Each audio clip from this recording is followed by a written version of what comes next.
O vereador de Criciúma promove abaixo-assinado para a construção de nova rampa no terminal central da cidade. Semana especial da APAI deflagra série de atividades pela região. Segunda-feira, dia de conferirmos a previsão do tempo para o restante da semana. Operação Lava Jato. Diretores da JBS reconhecem que investiram abaixo do estipulado em frigorífico do Mato Grosso do Sul e, mesmo assim, receberam benefícios fiscais poupudos. No esporte, Tigre vacila e empata em casa com o Oeste. E ainda, o desempenho dos demais clubes de Santa Catarina nas séries A e B do Campeonato Brasileiro. As notícias de Criciúma e do Sul de Santa Catarina você confere a partir de agora. No ar pela TV Primavera, Informe Região.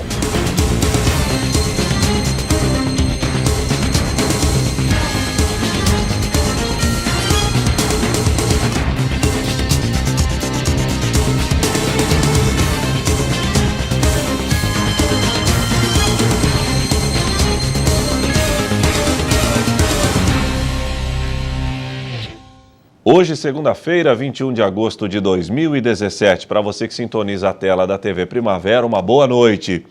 Um vereador de Criciúma montou uma espécie de QG no terminal central da cidade. A intenção do parlamentar é reunir o maior número de assinaturas possível para tentar comover o governo da cidade a investir na construção de uma nova rampa no local. A reportagem é da jornalista Morgana Salvador. Com o elevador constantemente estragado, existe uma dificuldade da população em acessar a região sul, principalmente dos idosos e cadeirantes, que ficam sem ter acessibilidade. Com isso, a intenção de construir a Rampa Sul. A ideia da Rampa Sul é uma necessidade que vem dos moradores que moram do lado sul, do Comerciário Michel, e não tem um ponto de acesso para o centro.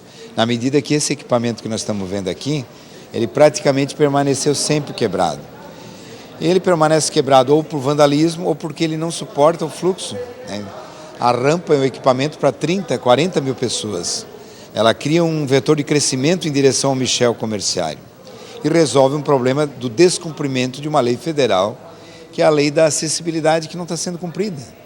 Este problema já foi levado à administração pública e sem sucesso, já que o caso se tornou rotineiro. É um assunto recorrente, e desgastante, porque ou por vandalismo, ou porque ele não suporta o fluxo de pessoas, nós temos que ter um equipamento diferente aqui. Então, a mesma rampa que nós temos no lado norte, apontando para o centro, nós queremos que seja construída aqui no lado sul. Então, os empresários que têm interesse nesse fluxo de pessoas, existem 3 grandes igrejas, 3 grandes colégios. Você cria, na verdade, um vetor de crescimento em direção ao Comerciário Michel. Você resolve esse problema de acessibilidade, de descumprimento de uma lei, Então, cria-se um equipamento não para poucas pessoas, mas para toda a comunidade. Então, tirar esse equipamento que nunca funcionou e colocar um equipamento para toda a população. São alguns dias colhendo assinaturas e até o momento totalizam 4.000 assinaturas da população. O objetivo é colher ainda mais para apresentar na promotoria a necessidade da acessibilidade no local. A nossa meta eram só 5.000 assinaturas para entregar na promotoria, já que é uma lei que não está sendo cumprida.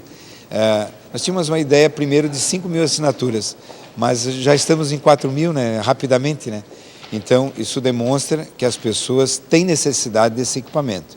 Se vocês ficarem aqui 15 minutos e fazerem as imagens de idosos, de cadeirantes que não têm esse ponto de acesso, veja bem, que a lei federal exige. Iniciou hoje a Semana Especial das APAIs. Em Criciúma, uma série de atividades serão realizadas. O objetivo, claro, é conscientizar a população sobre a importância da entidade. Confira. Diante da Semana Nacional da Pessoa com Deficiência Intelectual e Múltipla, diversas ações vão marcar o período entre os dias 21 e 28 de agosto. Entre essas ações está o trabalho de conscientização da APAI, que busca a prevenção. Hoje inicia a Semana da Pessoa com Deficiência, Semana Nacional de conscientização e de informação sobre como prevenir o nascimento de pessoas com deficiência. Então, baseado nisso, nós temos uma pesquisa muito séria, que é da Organização Mundial da Saúde, que nos diz que 70% das deficiências podem ser evitadas se tiver um trabalho de prevenção eficaz. Então, baseado nesses dados, a APAE abraçou essa causa e começou a trabalhar com entregas de folders explicativos, com algumas dicas simples, fáceis de ser utilizadas e que podem prevenir algumas deficiências. Antes de engravidar, durante a gravidez, no momento do parto e o após o nascimento. É importante salientar que sim, dá para prevenir essas deficiências até no momento do parto e após o nascimento, sim. A principal orientação é para quem está planejando uma gravidez e pode tomar alguns cuidados para que a criança não sofra nenhum mal. O que a gente salienta é, antes de engravidar ou de querer montar uma família, é realmente procurar um médico, fazer todo um acompanhamento, fazer um aconselhamento genético se já tiver alguém na família que já tem uma síndrome específica, né? E seguir alguns passos simples antes de engravidar. Vou dar um exemplo. Usando o ácido fólico, por exemplo, na medida correta, sem ser em excesso ou em menor quantidade, tu consegue evitar algumas deficiências, até aquela do lábio leporino, né, da fenda labial. Então, tu tem como evitar algumas doenças, umas deficiências nesse sentido. A intenção de levar a informação à população é para que haja a conscientização de toda a sociedade, já que pelo menos 70% das deficiências são possíveis de prevenir. Algumas doenças, para ter uma ideia, como o citomegalovírus, que era uma doença que estava praticamente erradicada e não se ouvia muito falar. E hoje em dia está vindo com muita frequência, então. E se tu descobrir com antecedência, mesmo estando grávida, tu descobrir que tu tenha o citomegalovírus, se tu fizer o tratamento específico durante a gestação, a criança nasce saudável. Né? Outra coisa importante, não pode tomar chá durante a gravidez. Precisa fazer o acompanhamento, fazer o pré-natal específico. No momento do parto é importante que se verifique a nota do Apgar, que se exija essa nota seja de maneira correta colocada. Há essa grande necessidade dessa cobrança, né? De um profissional adequado. Se o teu filho nasceu, você acha que ele está com 5 meses, 6 meses e ainda não senta ou ainda não começa a iniciar e engatinhar, é importante procurar um profissional, né? Não existe, é uma coisa importantíssima, não existe criança com preguiça. Existe criança sem estímulo, então a gente precisa estimular essa criança o tempo todo.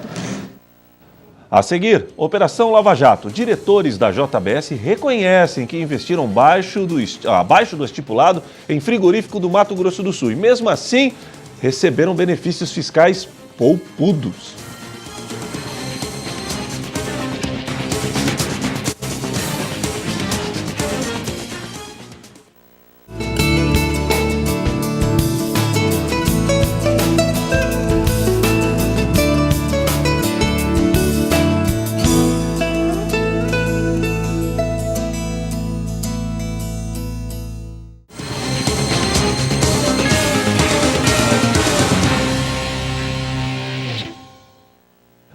O Serviço de Meteorologia acertou na mosca. Depois dos mapas indicarem um sábado de calor e tempo forte e firme durante o dia, à noite a frente fria chegou trazendo um pouco de chuva, vento e derrubando a temperatura.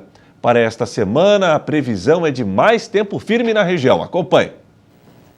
Amanhã, terça-feira, dia 22, o tempo continuará firme sem a possibilidade de chuva. O sol irá predominar em meio às nuvens. A temperatura mínima será de 7 graus e a máxima de 21. Na quarta-feira, o cenário será o mesmo. Tempo bom com o predomínio do sol e sem a possibilidade de chuva. A temperatura mínima será de 10 graus e a máxima de 21.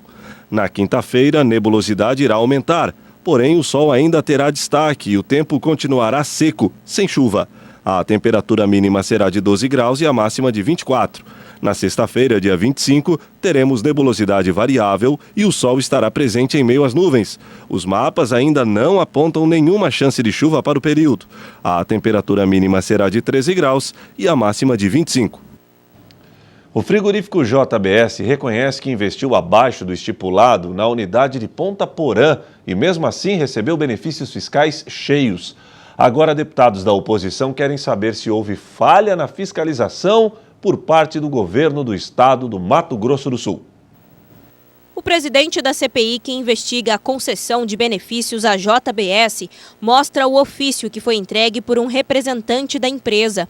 No documento, a JBS assume que não cumpriu o termo de ajuste de regimento especial, o chamado TARE, que assinou com o governo do estado para investir R$ 15.200.000 no frigorífico de Ponta Porã. Se eles dizem aqui textualmente que não cumpriram o TARE, eles são réu confesso em Ponta Porã. Faltam 7 frigoríficos para a gente visitar. Nós não estamos fazendo nenhum juízo de valor inicial. Nós só estamos dizendo assim, nota fiscal sem carimbo de posto fiscal é fria. Na próxima semana, a inspeção será nas unidades de Campo Grande, que tiveram promessa de R$ 120 milhões em investimentos em troca de benefícios fiscais. Nós estamos correndo para analisar o segundo TARE agora, para que a gente possa constituir prova para aí sim mostrar e demonstrar isso para o governo, para que o governo possa ir em cima desse contribuinte não confiável.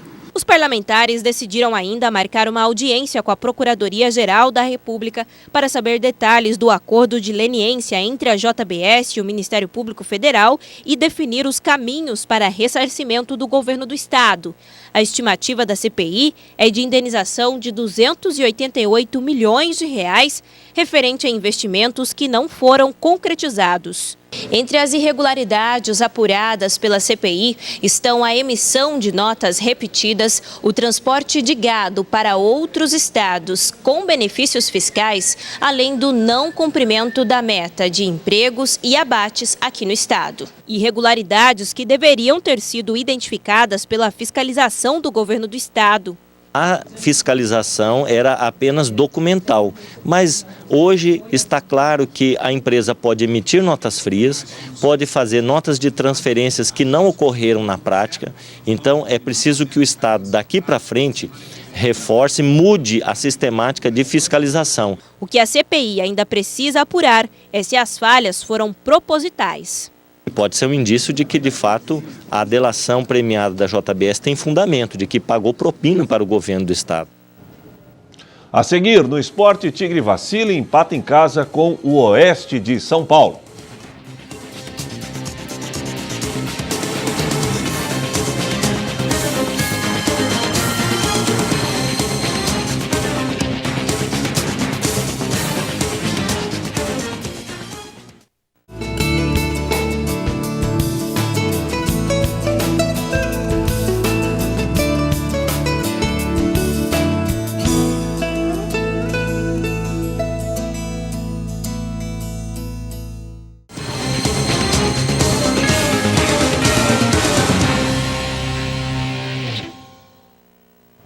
Agora o esporte. O Criciúma vacilou em casa e mais uma vez adiou a chance de se aproximar do tão sonhado G4. Depois de sair vencendo, cedeu o empate na reta final do confronto contra o Oeste. Claro, a situação acabou irritando o torcedor carvoeiro. Como mandante, o Tigre tentou tomar as rédeas do jogo. Boa jogada de Maicon Silva pela direita. No cruzamento, o Lucão tentou chegar, porém não alcançou a bola. O Oeste era perigoso nos contra-ataques. Neste lance, Mazinho estava impedido, mas era um sinal de alerta para o Tigre. O tricolor respondeu. Mais uma vez, boa jogada de Maicon Silva pela direita. Caio Rangel recebeu, limpou o zagueiro e chutou cruzado. A bola se perdeu pela linha de fundo. O time paulista tentou mais uma vez no contragolpe. Gabriel Vasconcelos entrou costurando e bateu para o gol. Por sorte, o tiro saiu para fora. Segundo tempo e grande jogada de Silvinho. Enfiada de bola perfeita para Alex Maranhão, que bateu na saída do goleiro. Para azar carvoeiro, o chute foi na rede pelo lado de fora. Falta para o Criciúma. Na jogada ensaiada, Diego Giareta bateu para o gol. A bola desviou no caminho e morreu no fundo da rede. Criciúma, 1-0.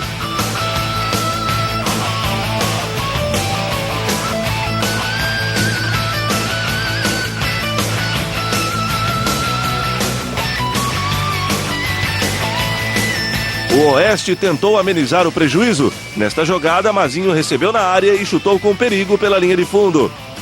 Boa jogada do Tigre pela direita. Silvinho cruzou para João Henrique, que desviou de cabeça. A bola raspou no travessão e saiu para fora. Aos 38 minutos, Barreto tentou sair jogando e perdeu a bola. No contra-ataque, o Oeste foi mortal. Cruzamento da direita para Mazinho, que apenas escorou para o gol do goleiro Luiz. Final, Criciúma 1, Oeste também 1.